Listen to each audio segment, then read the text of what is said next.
From JBS Studios in Greater New York, this is the JBS News Update with Teisha Bader.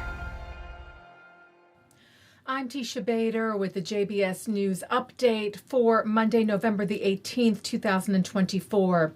The IDF yesterday announced the deaths of 3 Israeli soldiers killed during fighting terror group Hamas in Gaza over the previous 24 hours. They are 21-year-old Sergeant First Class in Reserve Idan Kainan, 22-year-old Captain Yogev Pazi, and 21-year-old Staff Sergeant Noam Eitan. The IDF also announced a casualty killed during fighting terror group Hezbollah in Lebanon. He is 21-year-old Sergeant Ori Nisanovich, killed on Friday in battle. And an Israeli woman said to be in her 50s was killed in a Hezbollah rocket attack today on the Arab-Israeli town of Shfar'am in northern Israel. At least 5 others were hurt in the same attack. 5 other people were injured this evening, including one seriously in the Bnei Brak and Ramat Gan area, following a Hezbollah rocket attack on central Israel, according to Magen David Adom paramedics at the scene.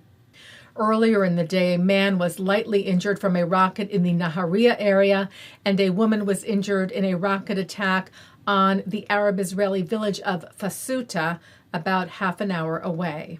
Rockets as well as drones from Hezbollah bombarded northern Israel and beyond in the country throughout the weekend. Some of the rockets were intercepted and others fell in open areas. On Saturday, a rocket made impact at a synagogue in Haifa. 5 people were hurt there while running to shelter. And 4 drones were intercepted over Nahariya, with shrapnel from one hitting an apartment in the city, causing damage. A rocket was also fired from Gaza at southern Israel, and a drone was launched at the southernmost city of Eilat, presumably from Iraq. It was intercepted. The IDF continues to respond to the attacks, hitting terrorists and terror targets of Hezbollah, including airstrikes in Beirut today.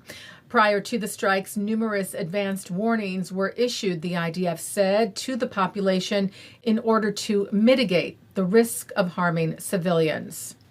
The IDF also said today that it eliminated Hezbollah's chief propagandist and spokesperson, saying he was a senior Hezbollah military operative directly involved in advancing and executing Hezbollah's terrorist activities against Israel. The IDF said he broadcasted to Lebanese media, glorified and incited terrorist activities against Israel, and was responsible for numerous psychological terror operations against the Israeli public. Turning now to the United States and the march of a small group of neo-Nazis on the streets of Columbus, Ohio this past Saturday, which was widely condemned. Ohio Governor Mike DeWine saying neo-Nazis, their faces hidden behind red masks, roamed the streets in Columbus, carrying Nazi flags and spewing vile and racist speech against people of color and Jews. DeWine saying there is no place in this state for hate, bigotry, anti-Semitism, or violence, and we must denounce it wherever we see it. The mayor of Columbus, Andrew Ginther, saying we won't allow any of our neighbors to be intimidated, threatened, or harmed because of who they are, how they worship, or whom they love. White House spokesperson Andrew Bates saying President Biden abhors the hateful poison of Nazism, anti-Semitism, and racism. Hate directed against any of us is a threat to every single one of us. And CEO of the Anti-Defamation League, Jonathan Greenblatt, said this sickening display of anti-Semitism and hate has no place in our country, saying we are heartened by the widespread condemnation of this march by local leaders and are ready to assist law enforcement in any way possible. Taking a look now at our programming for tonight on JBS for Monday, November the 18th at 7 o'clock. FIDF CEO Steven Weil is joined by Major General in Reserve Nadav Padan to discuss the latest developments in Israel's ongoing multi-front conflict. At 7:30, Bishop Robert Stearns joins Rabbi Avraham Bronstein to discuss his book, Rise and Rebuild. At 8 o'clock, it's part 2 of Abigail Pogrebin's conversation with Joshua Leifer.